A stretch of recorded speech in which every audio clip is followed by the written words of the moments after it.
All right, we are live. We are here, week 11, I'm counting, for Superhero Spoiler Show on my channel. Thanks for tuning in.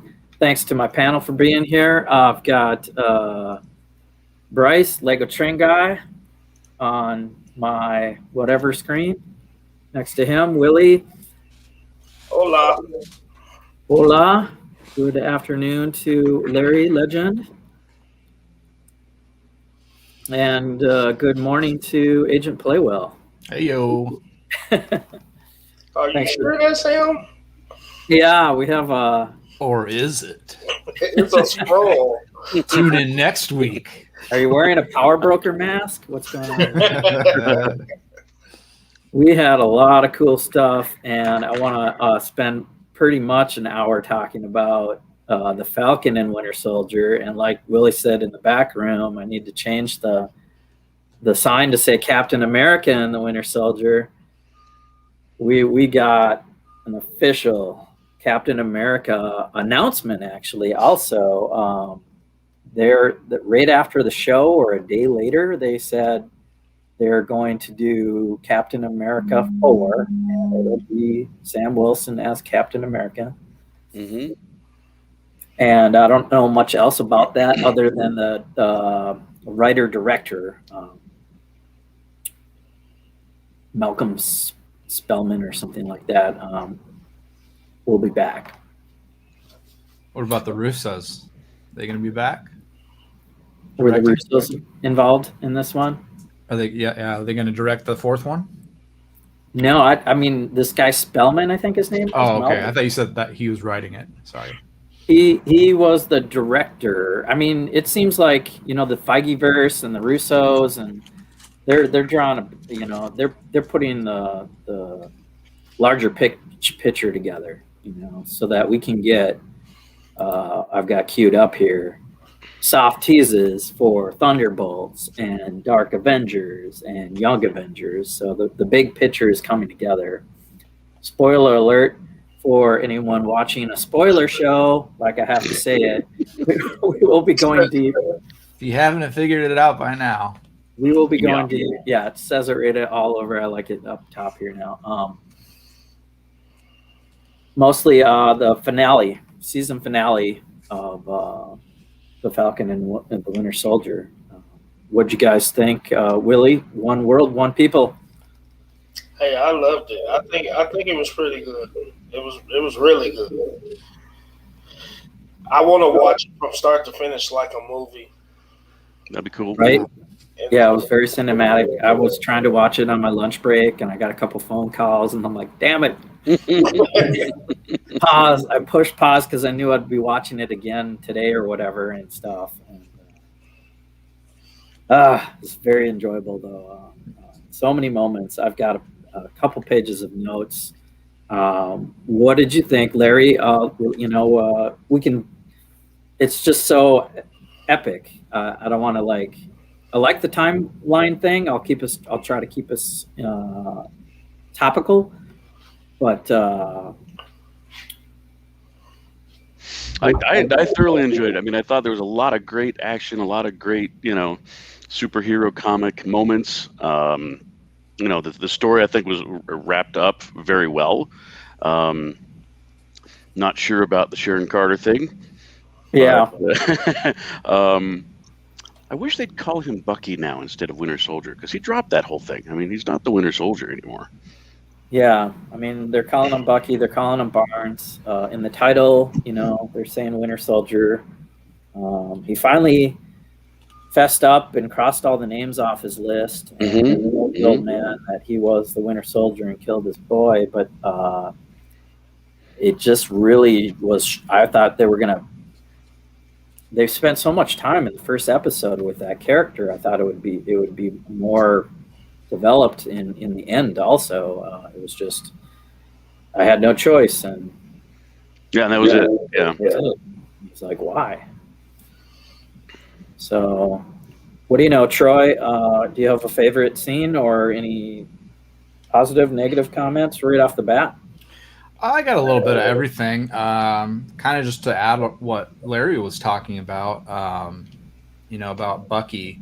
I kind of feel like, you know, when they created the title of Falcon and the Winter Soldier and how they wrapped up Bucky, it's kind of like this was kind of like the wrap up of Bucky as the Winter Soldier. So, you know, this was kind of like his story arc into letting that part of him go and moving on as just Bucky. So Maybe. That's how I see it.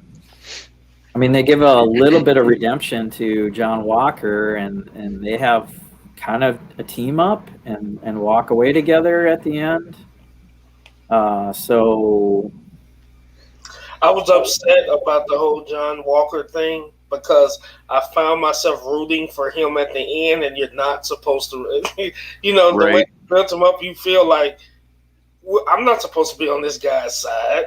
yeah. I ended up liking him because it seemed like he made a moral decision to do what was right. So maybe is more good in him than it was alluded to in the beginning, which is in line with the comic story anyway. So, but he played the role so good to hate him. Yeah. And on the last show, he played it to where, oh man, I'm rooting for him. I'm upset at myself. What do you know? That scene. Let's maybe jump more into that scene.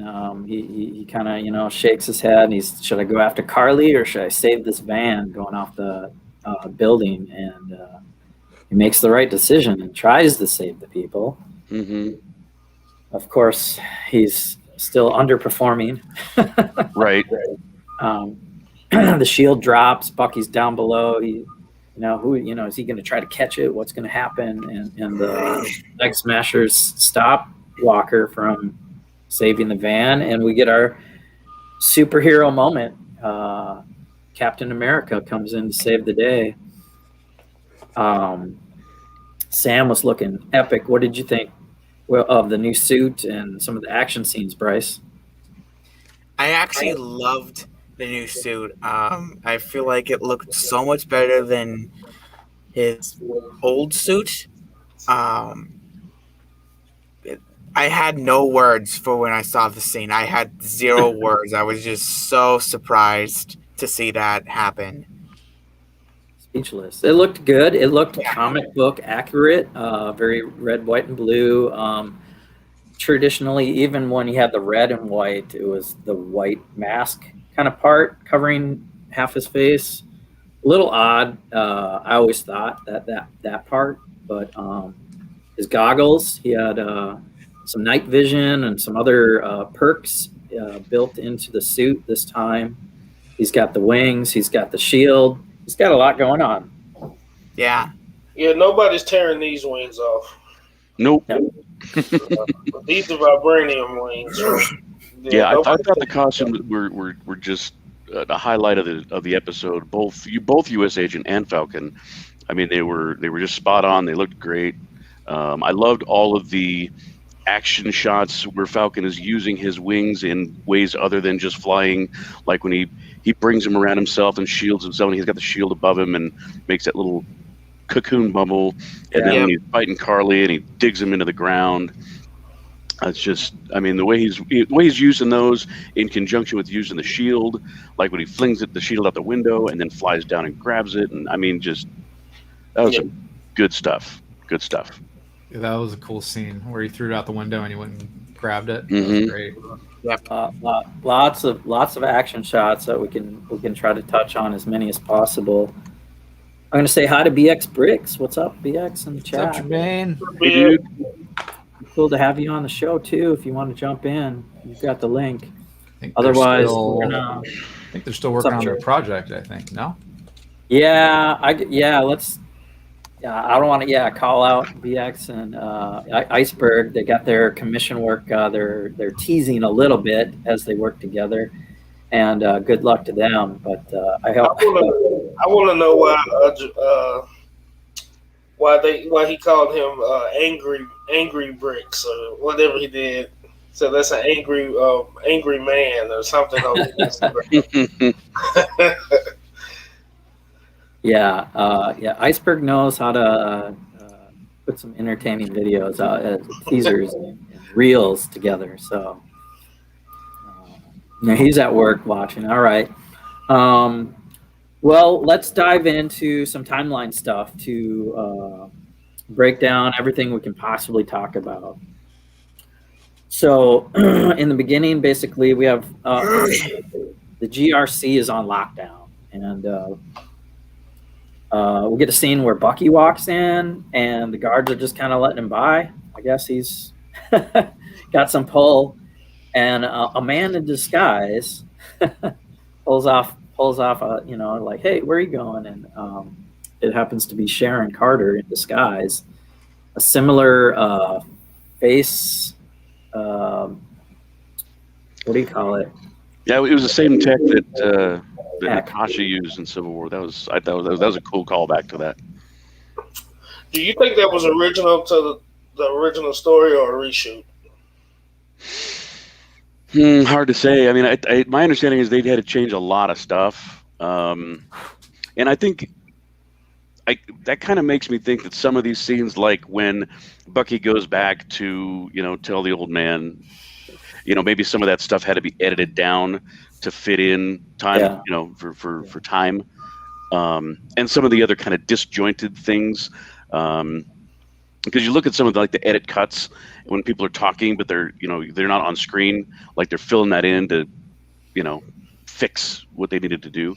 So I don't know. That's a good question though. I mean, yeah. To me, it was strange she was there. Yeah. It made sense later, but it was just strange. Mm-hmm. For them all to be there? No, for her to be there. For her to be there as the power broker. But I guess she did have to use. She did have to use some kind of mask to get in the country if she supposedly couldn't. Yeah, I think they're setting her up to be this power broker, larger, something more in the future, and the best way they can use her in this series is to tease how wealthy she seems to be. And hidden agendas. So what is she there to do? And we find out about it later. I think was. I just wonder how she got that powerful in 6 months. She got dusted, and she comes back and she's that powerful, and it's only been 6 months at this point. Yeah, it's interesting. Yeah. Well, we get Bucky handed a phone early in the episode. And, hey, this is Carly. Can you take this call? That was kind of weird, divisive, delayed, right. But it's kind of how they operate, and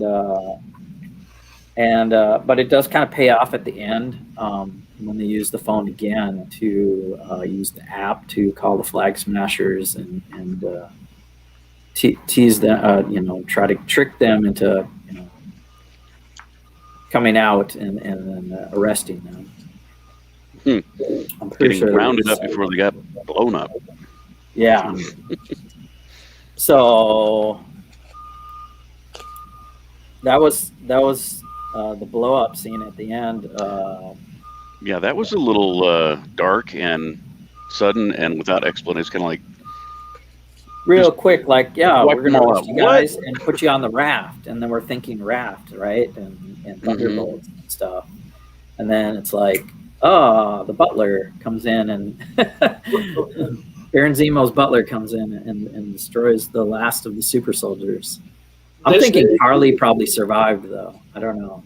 This dude that can barely walk put a bomb on a truck. Right. Yeah. That's where I think Sharon's involved in that. Or no, I'm sorry, I'm not Sharon. Val. Val, yeah. Val. Yeah. So we get we get an end credit scene with Sharon, but even before that, we kind of get a little pre-end credits with Val and U.S. agent getting his title.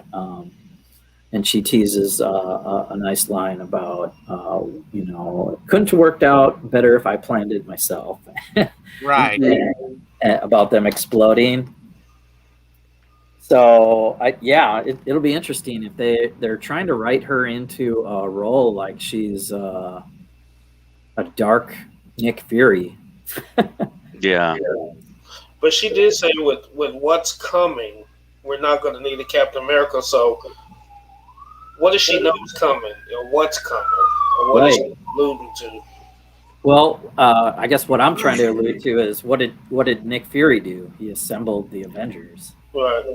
and she's assembling potentially U.S. agents and other villains on the raft to either become the Thunderbolts and or the Dark Avengers. Because I know from the comics, Larry would probably know.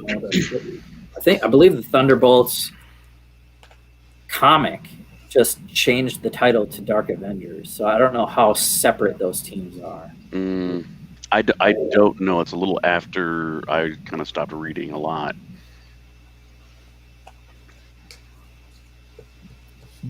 Anyway, any theories, Troy, about where Contessa? Or what? Where the Contessa might be taking us, or Zemo, because Zemo is in the. I mean, he hears the news and he smiles like I was totally a part of destroying the soldiers. I saw that smile. Yeah, I don't know. I don't know. I mean, it could go anywhere, really. It's like a supervillain kind of team up, you know. They got Baron Zemo, really smart. They've got Madam Hydra. We'll call her. It's easier than her seven names. Yeah, and you had, you know, even in like at the very very beginning, you had those green smoke grenades, and you had the devices that the guy was putting on the back of the, you know, the 8-legged locks they put on those trucks. Yes. Yeah. I was like, oh, that just recalls Green Goblin. Oh, that recalls Doc Ock. So I don't think like Sinister Six is going to be coming out of this necessarily, but we might touch on like Oscorp maybe, because who's Sharon talking to at the end? You know, I mean, I think they kind of set up Sinister Six at the end credit scene of Homecoming, didn't they? I think a little bit, because when Vulture was in prison, he crossed by what Scorpion. Looked to be Scorpion, yeah. Mm-hmm. And then they showed the 6 birds up in the sky after that, right? Yeah. So it's kind of like, okay, could be coming. Here's hoping. That'd be cool. Yeah, I mean, I think we kind of walked away from this one about the same level that we walked away from WandaVision, in that, you know, hey, what's next? We kind of have this cliffhanger. Something's brewing. You know, we definitely have now. We have the beginning of new Sam Wilson Captain America to lead into the next movie, and whatever else we're going to be seeing on Disney Plus. But I mean, it could be the end of this. Could be just the setup of Captain America 4. You know, Falcon and Bucky going after, you know, the Power Broker, and you know, all that stuff. So. Well, and we've also got Secret Invasion coming up. I mean, I don't know. Does anybody know if there's a date, a time when we can expect that one to come out? I don't know. They just casted Emilia Clarke from Game of Thrones, so they're pulling that together. Probably a couple years out, 2 years out. But you know, we also got Shang-Chi coming. So yeah, that looks awesome. In part, Shang-Chi's supposed to be going to Madripoor, so we could see Sharon Carter in that movie. Maybe. And maybe whoever, when she said line up the buyers, one of the buyers could be somebody in that world that'll link up to that. That's just what I was thinking. I don't know for sure. True. I don't know much about Shang-Chi, so. Me either. No, yeah, I watched the trailer. The trailer looked amazing. I really liked the soundtrack, the score, if you will. hip hoppy, but Far Eastern kind of sounding. So Madripoor itself and Bucky and or Falcon and the Winter Soldier gave me a very like cyberpunk vibe. Mm-hmm. Yeah. I thought of Mel when that episode came up. I was like, you'd probably like this a lot.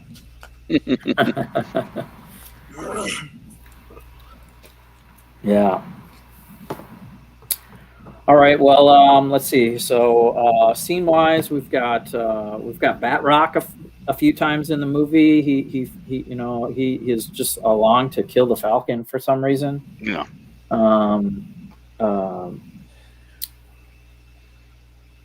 Falcon fights him early on, and then just says, "I'm out of here," and goes after the helicopter.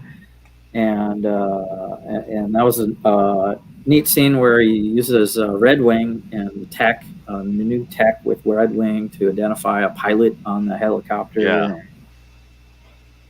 And he's using that shield again, like you said, Larry. And they just like, I don't know how he trained to do this, but he pulled the guy out of the helicopter before in episode 1 or whatever it was. But this one had the doors closed, right? So he used the shield to knock out the first door. Oh yeah, I thought that flying windup that he did was just so cool. Kept going through, pulled the pilot, and then one of the hostages, if you will, took the controls. That was neat. So he's using his Red Wing also to save that van. We're two of them. They're split off. Mm-hmm. And we're using his jets, and the way they did the lighting in this episode, showed the Falcon almost angelic. He was when he was coming down and he was delivering Carly's body, I mean, that was a very angelic motif as he came down. And it was, I think we're used to him with his wings. Those are what are powering him. I mean, he's got to flap his wings, but now it's more, he's got kind of the, I don't know, the Stark-esque tech, using repulsors and stuff to float down. I think the color of the repulsors also were this blue light. Mm-hmm. It just looked, so positive where they filmed this. I like how he used the thrusters to do a shield charge too. I thought, very simple concept. Yeah. It was just so cool. Because he doesn't have, super strength, so got to get it to him somehow. Yep. He is all over it, though. He catches the van. The jetpacks go off. The lighting's great. The crowd's there's a couple people in the crowd. Oh yeah, Black Falcon, and the other guy's no, Captain America. So they're really selling that point, I think, towards the end of the movie, where it's okay to have a Black Captain America, and it's definitely something he should keep fighting for. His speech at the end of the movie was just amazing, with the press watching, and it was almost the opposite of when U.S. Agent had the world watching him bloody up the shield and do the complete wrong thing with wearing the red, white, and blue. And here comes Sam Wilson. And I love Bucky's snappy retort. I got a text. I wasn't listening to your speech. Yeah.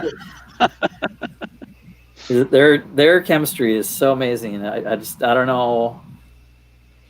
It was a great series altogether. So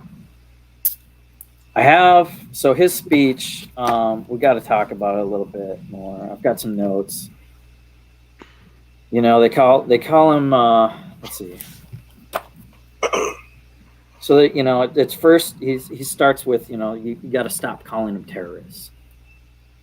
All these labels, and nobody's asking why.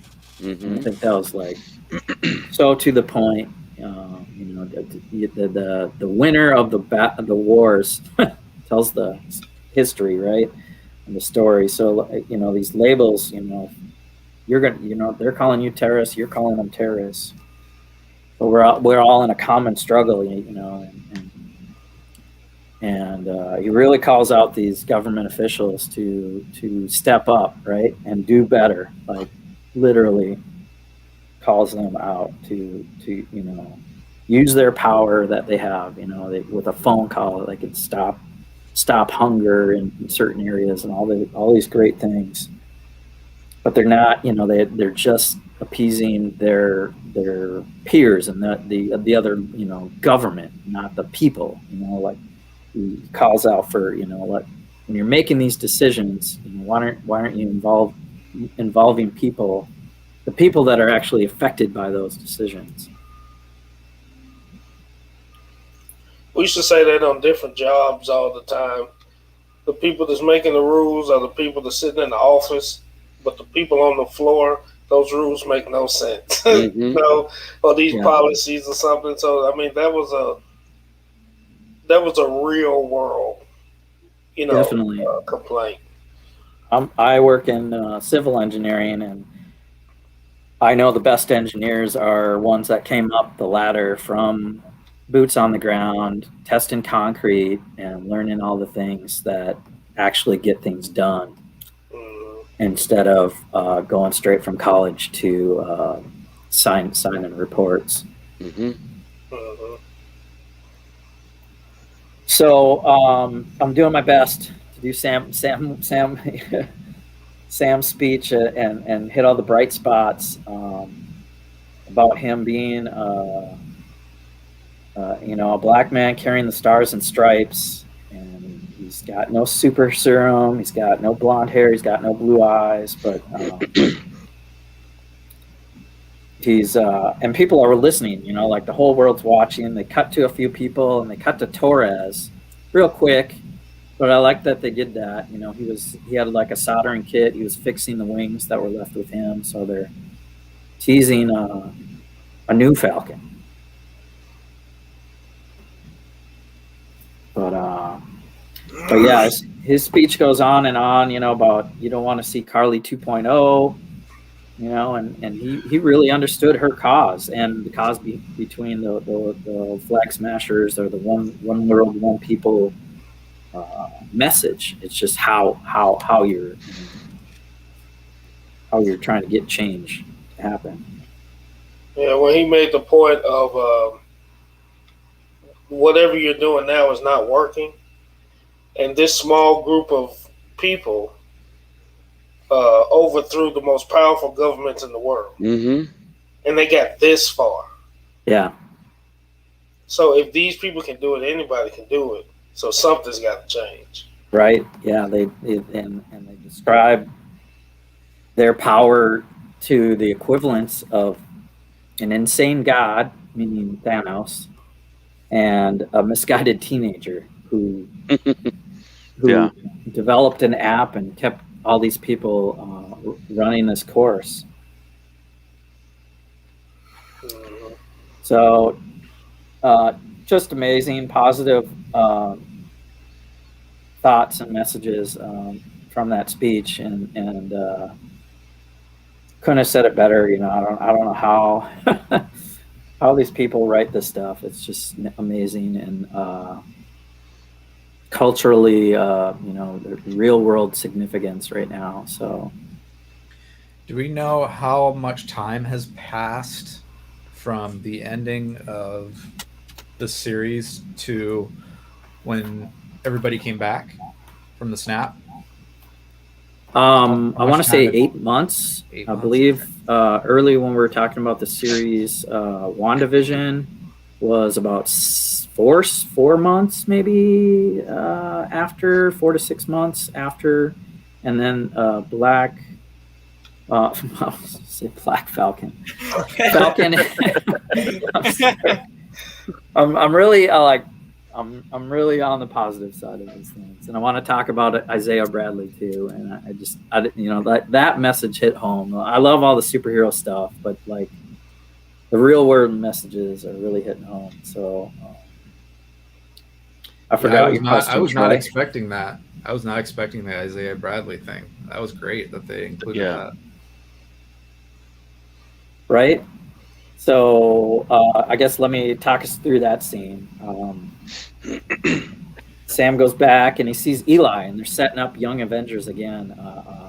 I believe Eli Bradley, the grandson of Isaiah Bradley, is going to become new the Patriot, I believe they call him. Yeah. Avengers. I think So that scene was done very well, where you had him just kind of as Sam is talking to Isaiah, you have his son kind of slide in behind him, like he's coming next. He's behind. He's following. Going to be following Sam.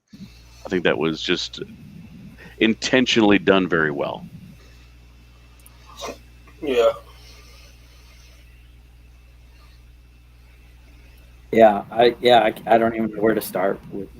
They have that discussion about fighting for the country and not stopping, and then he takes them to that new exhibit where we saw the Captain America exhibit early in the series, but he somehow pulled some cards and got recognition for Isaiah Bradley and other people, and his I don't know, how do you say it, Larry, his I think just his unit, I guess. Unit, right. Best way to describe it. Yeah, I mean, if you read, I stopped the plaque when they showed the plaque, and I read it, and it was right out of the conversation that he was described, that he was tried to, people tried to erase the good things that he did and saving the other POWs, and it was amazing. It was just amazing. Agreed. Yeah, I did like how, because you left last time that you had this conversation with Isaiah. He was convinced, he was dead set that there was no way for there to be a black Captain America. And he was very bitter, very jaded on it, and so I think what Sam was able to do and bring that to Isaiah just on that personal one-to-one level. So, and then take him to the exhibit at the Smithsonian was something Isaiah didn't expect. He didn't think it could be done. Right. But Sam proved him wrong in the best way. Yeah, and he broke. That was done very well. I think that all the dialogue, the story itself was just very well done. Yeah, I mean, that's why even when Sam was giving that speech, when they cut to him, he had that look on his face, because the last time we seen him, he was like, no self-respecting black man would want to be Captain America. But then when they showed him during that speech, the look on his face was almost like a proud, I can't believe he did it. Yeah. So he might have felt that way, but seeing him and hearing him changed his mind. Yeah. I think it changed his heart too. Yeah, right. Agreed. Yeah, when they had that discussion, he said he was special. Sam is special, just like Steve Rogers was. What a story arc of them gaining confidence, so much confidence in their eyes. So, towards the end of the series, we get that party in Louisiana. They're in the fishing dock area, and the whole community is coming together and celebrating their victory, if you will, labeling a new Captain America, and not trying to put black and white on it. They had all different people in the picture there, and there's a shot of Sam and Bucky just looking at the sunset, and they just smile. And they don't say anything. They just smile and then go walk back to the party. And that was a good scene to, that was, I believe, the last scene before we get the end credits, retitling the episode, if you will, Captain America and the Winter Soldier. Yeah, that's where they should have changed it to Captain America and Bucky. I don't understand. It's almost like it's an oversight. Yeah. I mean, the whole, and because the whole Winter Soldier thing, that was gone before. I mean, even titling this new series as using Winter Soldier is like it doesn't make any sense. I mean, this is after Captain America, the Winter Soldier, and that was the beginning of him getting rid of that part of his persona. But by Civil War, or I mean, by Endgame, he's clearly. I mean, he's got a new arm. He's a different guy. What do you think, Troy? I know there's a lot of fan art out there that actually went back and retitled it again, and I know it's fake, but they retitled it Captain America and the White Wolf. And they spent a lot of time doing the Wakanda angle. They didn't really... I think they did enough. Like, if they would have just maybe called him White Wolf a couple more times, could have had that payoff also. Because it was a duo, it's not all about the Falcon becoming Captain America. It was definitely a redemption arc story for Bucky Barnes. Yeah, I wouldn't have mind seeing the Wakandans make some kind of a cameo. Maybe having the Dora Milaje watching the events of this this end battle. As you're seeing things going on different people watching on TV, Zemo hearing about it in his cell, maybe also including them in the last episode because they were kind of an integral part of this story. So yeah, I mean that would be kind of cool to tie that in because you've got this, the Falcon, now Captain America he's Iron Man. I mean he's got this like very very Tony Stark tech, and human, like he's not super soldier. Yeah, and he's just a regular guy like Tony Stark. So I don't know. It seemed like that was. I mean, obviously his whole new costume and everything. That's all from Wakanda. Maybe have a little sign off with them. I don't know. I wonder too with the name thing if it's one of those things where in our world. It's easier and it sounds better with all these other names to have Winter Soldier. Oh yeah, advertising, toys, signs. It's Captain America, War Machine, Bucky. You Black Panther, Shang-Chi, Bucky. So it went to just Bucky. Just more in line with those. Super titles, super names. Right. Just leave it at that.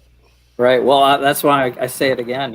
Like the Wakandans were calling him White Wolf. Let's go down that road a little further. And I'm sure that's not the end of his story. Yeah. I hope he stays on the best side of things. But we have the theory crafting of Thunderbolts. And I mean, he's been kind of a gray area before, so is he going to fall into that category? I don't know. Seems like he got a full pardon, but the end credit scene goes to Sharon, so she gets like a whole scene saying, the Carter name meant a lot in the history of and it means trust, and I'm like. Well, yeah. Well, they're doing that so much. Given what we know now, when he called her Agent Carter, I was like, no, please. Agent Carter stands right. Carter stands for good, and everything Peggy was, and I'm like, here we go. So I'm tempted to think that Sharon is a Skrull, although. If she was a Skrull, she wouldn't have had a need that camouflage technology. Or is that a what do you call it? Or it could be like a red herring to double throw negative, you. Where she's in showing that she needed the disguise to underline that she's not a Skrull, but she really is. Right. Because I'm just having such a hard time believing she's a bad guy. Because she was such a good guy. She was the honorable type of superhero type person. I mean, she's the one that stood up in Winter Soldier when they were taking over the command center at the whatever the Shield's headquarters with the big helicarrier stuff. Yeah, the helicarriers. What was the name of the Skellion with the what? The Triskelion. Triskelion. Thank you. Yeah. You know, she was, I mean, definitely a Captain America style. You know, just like her great aunt. You know, she's always going to be on the side of good.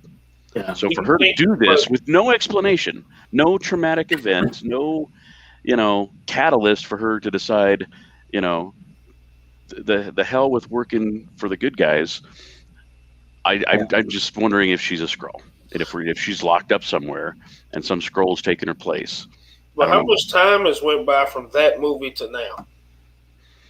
When she takes the shield and kind of gets blacklisted, like that was the event. Like she felt took the wings and the shield and gave them to Cap and for the Civil War angle. And, sure.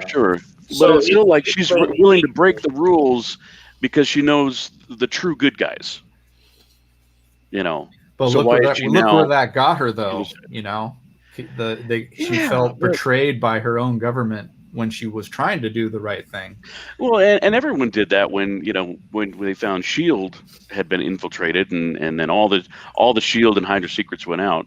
I still feel like she could be, you know, like a Black Widow type character who is not working for the good guy team, the government team necessarily, but still does good. You know, she's doing the right thing. I don't know. I'm still she's too pretty to be a bad guy. I see where you're at. So I don't know, but it's just such a shift though. You know, now she's going to, hey, I'm selling, you know, I'm going to sell government secrets, and we are, you know, black market arms dealers, and, you know, just all that kind of stuff is just, to me, so out of character for her. Even if she's jaded by, you know, having to, you know, basically get kicked out of her job because of the decisions she made to help the good guys, to help the heroes. I'm just not buying it yet.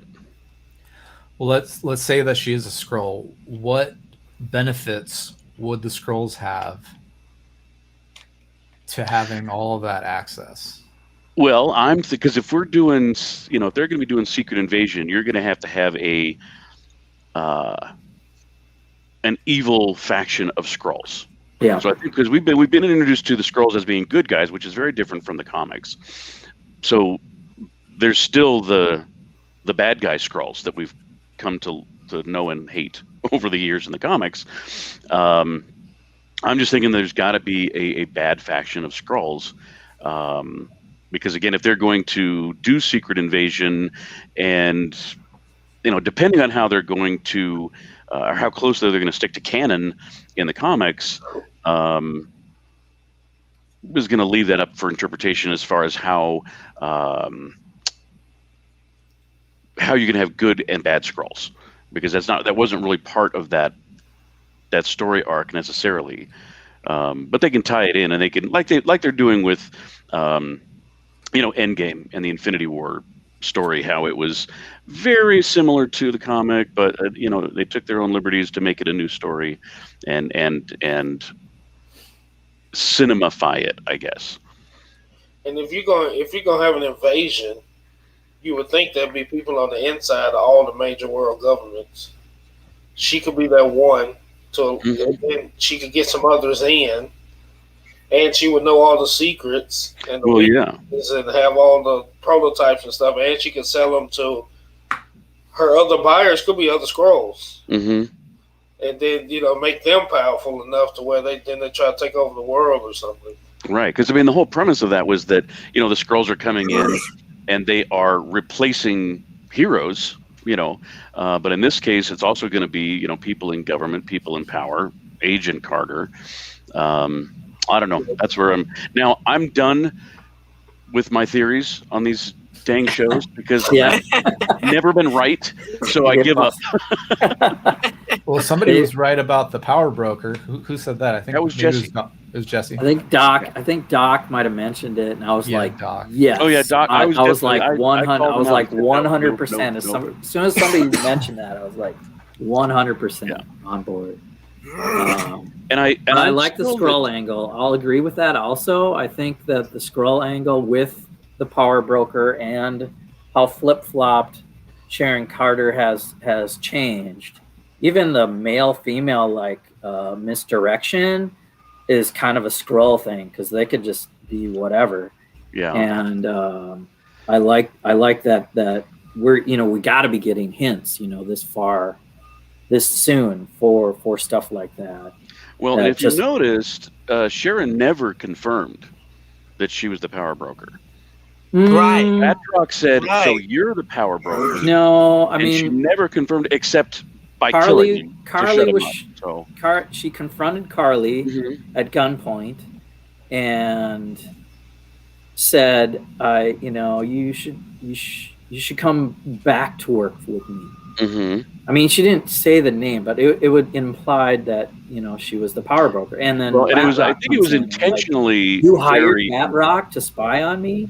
It was all I mean, I don't know if they just flat out called her the power broker, but it was right there, and it was a personal conversation though, just between the three of them. That's all that kind of knew, because what happens next is Sharon shoots Batroc, or power broker does, and Carly fires because a gun went off, so she shoots Sharon Carter at the same time, and then Sam comes in and it's like, what's going on here, and starts to fight Carly, and instigates it because Carly's like, fight me back. He's really just doing the good guy angle so well. Defensive fighting, he uses the shield, he uses the wings to stop the resistance and stuff. So that moment too was another favorite of mine. For me, it was like it confirmed that Sharon Carter was the power broker. If she ends up not being the power broker, it wouldn't be a total shock, because again, it's almost deliberately setting you up that now we're confirming she's the power broker, except she's not confirming. I'm not 100%. I don't know. Again, 100% I suck at this, so I'm not 100% sure. I would say I'm probably 97%. Yeah, that's probably in the neighborhood. But not 100%. Yeah. Well, that's. Go ahead. I still think that she wasn't the original power broker. Maybe. Right. She just took on the role of the power broker. And that's what scrolls do, right? Yeah. Mm-hmm. Yeah. Like when the scroll, the fake Coulson. And that's all. This is what I loved about this aspect of this particular series was the kind of the spy aspect, the espionage angle that really wasn't quite as prevalent as it was in Captain America: The Winter Soldier movie, but it still had a little bit of flavor of it because of Sharon Carter. So I don't know. I was waiting for the moment where you get to see the power broker in his evil lair. At the end, finally been this big reveal, not just down in some sub basement during a battle where Batroc, who's kind of this ancillary character who just gets unceremoniously blown away, and you could have an argument that yes, so this is Sharon Carter confirming this because he's gonna tell everybody who the power broker is, and she's like, nope, I gotta shut that up. So she shut him up, and she shut Carly up because after they're fighting, or that she just has to now that he's kind of onto it. She's got to silence him, and because she's trying to protect an identity. I don't know. I have to guess two issues with it. Like one point to the fact that if you looked at the text messages from the power broker to Carly in the beginning, and they were saying stuff like "little girl" and all that stuff, it did sound like you could equate that kind of language to a woman talking to another woman, or a woman talking to a girl. So I could see that. But the stuff that she was doing, like the role she had and the position she had, it don't seem like if you're the power broker, you will be doing those things. Yep. She could have been just like his right-hand man or Right. right-hand woman. She was doing secretary. right-hand man type of stuff. But if you investigate me thinking I'm the power broker, that's going to call attention. Or eventually, you're going to find out who the real power broker is. So let me kill you. So you won't investigate me, and you won't find this person. Maybe the real power broker is the Mandarin. I was just going to say it's the Mandarin all over again. Yeah. Interesting in this character, and we will find out more, and we can theorize this one to death. But we're gonna have to wait for 2 or 3 shows down the pipe, probably. I'll just wait for more content and then change my answer. So with that, if let's say hi to Brett's Builds in the chat. Thanks for tuning Brett. in. What's up, buddy? Anything more to say about Captain America and the White Wolf? We can. I've got Shang-Chi trailer pulled up, and I want to abruptly end this after the 1 hour mark. We got 9 minutes. Okay. So let's take a look at some new Marvel content, and look forward to Shang-Chi, and look forward to Loki soon, and other things in between. We will discuss most likely Star Wars Bad Batch in May, and I will put stuff out there like Mortal Kombat. Wasn't great, but we could probably talk more about it if we need some content until we get to Loki and stuff. So let's share a screen and go ahead and let me know if you want me to pause anything or have any comments. There won't be sound, unfortunately, but I really like the soundtrack again that they used for this teaser trailer. I like the fighting style that's going to be in this movie. Very kung fu. I loves me some kung fu, man. Yeah, Definitely looks better than Iron Fist. I like that right? Iron Monkey, Crouching Tiger, Hidden Dragon type fight. Oh, yeah. Looks somewhat funny in the beginning, too, which is always good for Marvel to throw in Aquafina for some comedy elements. They do some karaoke. They're having a good time. Here he is, I think, training as a boy. And then, here he is as an adult, going back to the same thing and punching the pole. We got some ninja action. Yep. Very Bruce Lee also, like Enter the Dragon. Oh, yeah. Yeah. The Mask, who I just don't know. Yeah, and that we have the the cage Mandarin. fight stuff, that is they confirmed that was in Madripoor. Here's I believe the 10 rings are right there behind this guy. The Man. The Man. And then here he's wearing the 10 rings as, instead of rings on a finger, they're bracelet rings. Yeah. Yeah. Yep. And this, this with these characters is like these wolf-looking, I forget what they call them. Well, those Chinese guardian lions. Guardian lions, yeah. Mm-hmm. That looks like this looked really cool. I like this. Yeah, they're gonna flash back and forth and try to trick us here. Looks like this something with water here, and he's got some slow-mo ability. I don't know. Fighting helicopter construction building here.